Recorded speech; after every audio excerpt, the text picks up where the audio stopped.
Les enjeux tels que nous les avons vécus dans la phase, à l'issue de notre veille, nous avions différents éléments tels que sur l'eau, par exemple la mémoire de l'eau, les valeurs de l'eau, et nous avions également des éléments sur la ville, tels que la ville en tant que tissu organique. Et à partir de ces éléments, nous les avons posés sur un tableau. Nous avons vu qu'ils pouvaient se réunir, se synthétiser sous différents thèmes. À partir de ces thèmes, nous avons dégagé une problématique. Cette problématique étant l'eau, c'est support et vecteur de l'innovation au sein du tissu urbain. À partir de cette problématique, nous avons élaboré 3 hypothèses qui ont été le fil conducteur pour le reste de notre recherche sur cette phase. Comment notre groupe a abordé la phase 1 ? À l'issue de la phase 0, notre groupe s'est focalisé sur 4 axes essentiels. L'eau et la mémoire, l'eau et les valeurs, rythmique et état de l'eau, liquide, solide, gazeux, ainsi que l'eau en tant qu'interface. Alors comme Victorien vous l'a expliqué précédemment, en fait, l'enjeu pour cette phase-là était notre capacité à se recentrer sur un axe de positionnement précis qui allait définir la suite de notre projet. Alors dans les premiers jours du projet, en fait, nous l'avons abordé, nous avons beaucoup discuté afin de garder des éléments communs qui faisaient consensus au sein du groupe. Et ainsi, nous sommes arrivés à la problématique qui vous a expliqué précédemment, qui était l'eau, support et vecteur de l'innovation au sein du tissu urbain.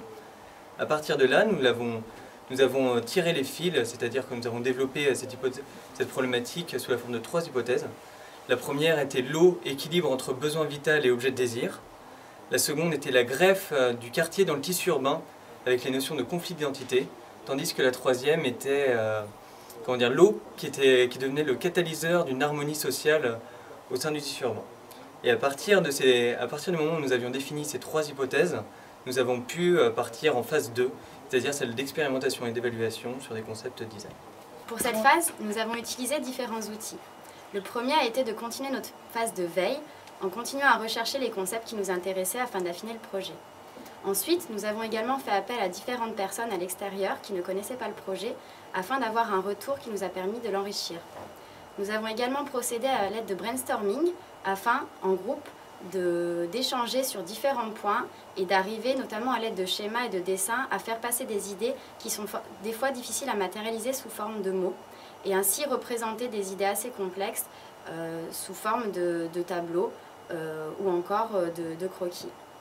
Pour la phase 1 du projet, il nous a été demandé de fournir un document papier qui reprenait tout notre cheminement et nous l'avons illustré aussi nous avons illustré chaque hypothèse avec une planche d'univers qui nous permettait justement d'appuyer nos concepts. Il nous a aussi été demandé de fournir un kakémono, donc c'était pour la phase de médiation et les schémas et les croquis nous ont été très utiles sur ce kakémono pour rendre la médiation la plus claire possible. Et enfin, comme à toutes les autres phases, nous avons réalisé un support de communication orale. Alors comme nous venions tous de l'univers des sciences de gestion, ce qui a été compliqué pour nous, c'est de formaliser, c'est-à-dire dessiner et surtout faire une vraie phase de veille. Alors tout le monde est parti dans son coin avec sa problématique, l'eau numérique, l'eau sociale, et nous nous sommes tous retrouvés avec un amas de données à traiter. Il a fallu que chacun s'accorde sur sa vision du projet, recouper les données pour enfin obtenir des problématiques.